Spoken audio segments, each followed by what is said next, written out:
Welcome. Please welcome. The Outdoor Project Podcast. Hear real conversations from industry leaders on the latest in the hardscape and landscape industry.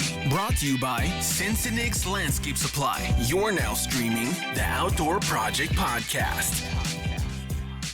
Welcome to another episode of the Outdoor Project Podcast. We sell a lot of natural stone here, so we're selling a lot of 4 foot, 6 foot, 8 foot steps, 6 inches thick. And I think, you guys have that BL 450, the BL 300 that are lifting these things like with no problem. You know what I mean? And I think those are key to, especially for us as a dealer, to have these here and be able to sell to the contractors. It's key for the products we're selling. We just talked about it yesterday. I mean, you mentioned you had your 3 brothers and you lifting that one step all the way to the backyard. Your backs are hurting. He smashed his finger, I think, too, right? It was one of our guys that worked for us, but yeah. So we've had, and that's normal. That's not, you're not talking something that's a rarity. It's something that happens every day in these hardscape industries, and we talked about guys with swinging the hammers for putting in the edging and, and mashing thumbs. We see it all the time. We're used to.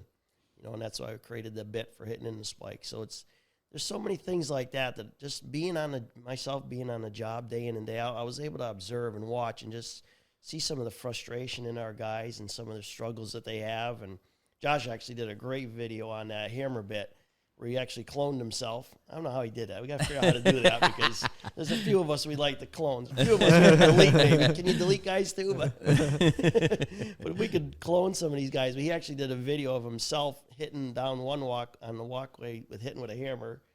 And then the I other saw side that on YouTube. with our hammer bit. Yeah, that's been my most liked and viewed video of all time. I think the first time I posted it got like 16 or 1,700 likes or something. But all I did was I set the camera up and I just recorded the 2 parts at separate times, but I just never moved the camera. So when I put it into my editing software, I just split the screen. So it has the same exact background. So it looks like it's one image. See a line. Yeah. But it's crazy. Yeah, I didn't know I was going to do that. It wasn't my plan. And when I put it in the software and export it, I was like, what? This is crazy. But it's cool because it's like shows you just how efficient you can be and how much easier it was. And the cool thing is it's like a 30-foot span.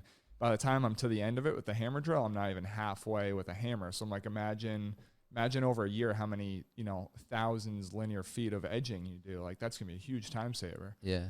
And you're not on your knees either. Right. I mean, you're still leaning over, but it's so much more efficient. Right. We're still questioning whether or not he has a twin brother that he's not telling us about. That's why he's so productive on his job. Yeah, I didn't know that. Just getting to know you and your company, knowing you yourself, I didn't know you were actually in the install business. Yeah. Like now. All my life. I never had an office position in my company. Wintertime, my position was purchasing. Yeah. So I do tools and equipment and trucks. All that was kind of which I love doing. I love that kind of stuff. I love numbers, so I'm always working math, as you can see, just through our tools and efficiencies and speeding up productivity. So that was the only time I really got in the offices in the winter months when we were shut down. But otherwise, I was overseeing a lot of these, we call them backyard bonanzas, this outdoor living, multiple levels, a lot of math involved, a lot of tricky installations. And they design stuff, and I'd be scratching my head saying, this is years back, I'd be like ready to choke them. I'm like, they're designing this stuff. I had no clue even how to build, and yet you figured it out, Did your research, and a lot of the stuff had never been done ever before, and you're trying to figure out what to do. Let's say the zip level. It was, it just seems like. So some guys will use it for estimating and installation. So whatever, you can use it either way. We use it strictly for estimating. So our 4 designers all have the zip level, and phenomenal tool. And even that tool pays for itself really on one job or one error.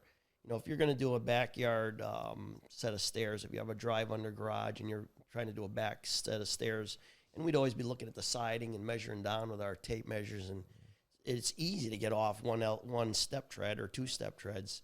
And really, if you make that mistake once, and it's embarrassing, walk up to the door and you're knocking and saying, hey, I miscalculated a step. Does this look all right? Who's going to pay for it? And she's like, you're the professional. Yeah. I hired you expecting that you're going to bid the job right now. You're telling me it's going to be $700 more for 2 more steps. Right. There's your blah, zip blah, level. blah. It's like. There's your humble pie, right? Josh said, there's your zip level. Yeah. So it was just, it's a professional tool too. You go out on a job site and you're carrying it in your hand. People are like, hey, what's that? Yeah. Like, no, this is a calibrated tool. It's going to tell me the exact elevation. I'm going to bid your job very accurately, and we're not going to have any surprises. It's such a useful tool. We have a few contractors here that have it in their trucks every day. I mean, they don't go to a job site without it. I mean, it's one of those tools I feel like you need to have it in your toolbox because it's so useful. And those guys are doing designing and, you know, they're probably owner-operator doing designing and install, too. We were just talking about this where, you know, some companies sub out work, right? So the designer does the takeoff and then they hire a sub guy to do the work. The biggest problem is they're missing 2 steps. You know what I mean? And they didn't have a zip level on the first initial takeoff. Sure. That's crazy. That's why I think the advantage. Everybody should have one of these in their truck. Yeah. They are a great tool.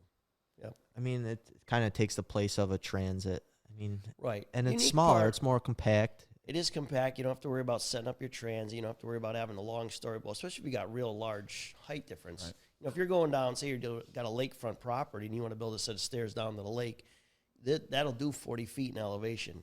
Where you don't have a laser rod that's going to go that tall, so you got a real struggle. There's another one that's out in the market. It's called Smart Level. It's very similar. So the technology is very similar, but one is more based on a water level, and the other one uses a gas, but they both work consistently. And then you could transfer all those numbers to your phone too. So if Some you're at the job and you want to save those numbers in your phone and go back and be able to put those numbers in your computer or whatever, you could do that also with that. Yeah, you can plot out your jobs, and they said the Smart Level will actually do that. You can sync it to your phone. They're cool. I want to change subject just a little bit. Yep. Paver Pete was saying yesterday that the forward-moving tampers are becoming obsolete. And I know you guys have some tampers that are kind of taking place now that are being used in the industry. So the compaction equipment, obviously, compaction is key. Without compaction, your job's going to fail, obviously. So we're seeing a lot of buying the right compaction equipment, investing in the right compaction equipment is key. And the reversible plates are really nice because you can get in a lot of tight spots as opposed to some of the forward plates. Another thing that we see really taking off is the roller plate compactors. Yeah. And I'm not sure if you're familiar with those, but our product is getting much bigger. It's like a lot of slabs and stuff, and the plate compactors really are not compatible with compacting your slabs. ICPI would tell you to pre-compact your sand setting bed before you lay your slabs, but you still need to compact your polymeric sands, any of your joint filler. You really need to compact it or it will fail. So that's where the roller plates really are effective, that you can do your compaction with your base. And again, a reversible is almost needed for that. You do your forward plates, you're only talking a 2 or 3 inch lift, but you get some of your reversibles, you obviously can do a substantial lift at one time. But then doing your top surface with a roller plate it's phenomenal. And those you can adjust the frequency, vibration just by the throttle.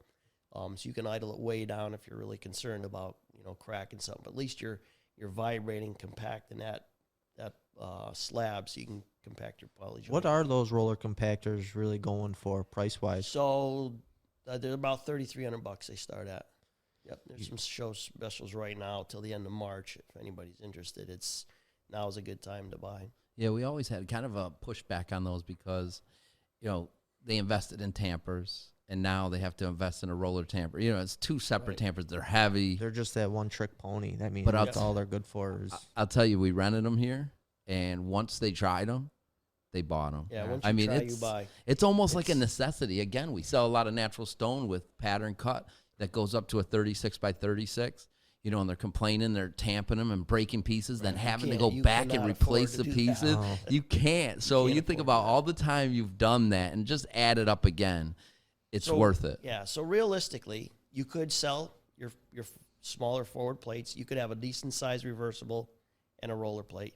You can get away with those 2 pieces. Yeah. Then you've got it covered, really. Yeah. That would be the ultimate setup if you could have one of each. But you really don't need all the others. That's what we've done. We've never had a forward plate compactor since I started my business.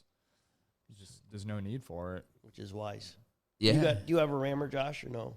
No. So we would use a rammer a lot. And he's got you got the CR7 with the comp control, right? Well, I have a 3 right now, but this year looking at right. like a That's right. 7, yeah.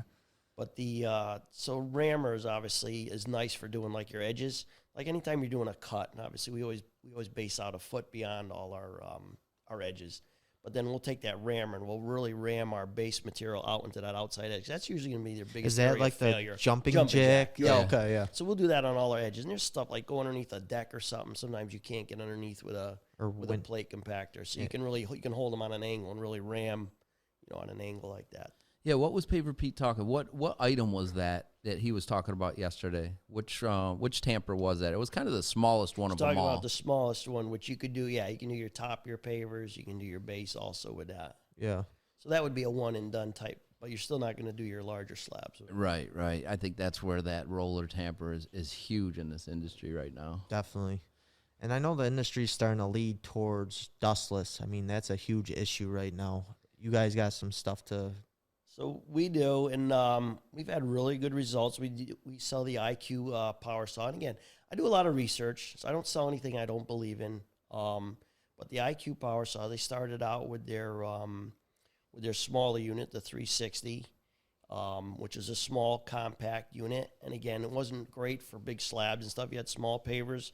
And I tell you where we're really seeing that shine now is a lot of the guys doing like veneer stone. Yeah, I was just going to say that. Yeah, you can bring it up on scaffolding. It's light. It really is. It captures like 99.5 or it's right up there. Don't hold me to those numbers, but it captures almost all your dust if it's used properly. And I've used it inside my house even, doing stonework inside. So that's a great tool for smaller projects. And they came out with a 362. Which we've had really, really good results with that one. Some of the drawback was some of the blades and some of the pavers were gumming up the blade. So you can cut any kind of material, like a softer material. They do sell a stone for cleaning your blade. But what happens is a lot of times that material will gum up on the diamonds and it almost makes like a V, so it's wedged and you're just forcing your product through it. So you really need to clean those diamonds if you run into that. But now they have 3 blades that are an option for that saw, which has really been nice because no matter what you're cutting, they do have a solution right now, or it seems. I've had very little negative feedback on that. How big is the blade on the 362? So it's 16.25 inch. So is it able to cut through your 6-inch You wall could do block? it'll just do a 6-inch. Yep. Just Barely. Just barely. It just Yeah. barely does. You got to undo the lock on it, and then you can just pull it down a little bit or raise it up and cut it. But it will do a true 6-inch block. I think that's really awesome because, so many double-sided walls right now, and, you're doing it with the chop saw and a 14-inch blade, and you got to flip that thing over and get it that 90-degree with you got the dust. Yeah, and you got the dust. Yeah, I think that's a huge... we keep bringing up the word efficiency by you being able to cut directly through that 6-inch and not have to flip it and then recenter it to make sure you're hitting your line perfect. And while you're cutting it, you don't have any back strain. Obviously, if you're holding a cutoff saw, a 14-pound cutoff saw, you're bent over and a lot of back strain. Where this here, you're setting it on a table and you're just lightly gliding it through. And you may not cut as fast. I often say, you take a cutoff saw, you're talking 4.5 to 6 horsepower, depending on which unit you got. And you're talking this saw, which is a little less than 2 horsepower. So you got a big difference in horsepower, but you got no dust. And it's like I said, you might cut just a little bit slower, but nice vertical cuts. You're getting nice efficient. tight seams. Yeah.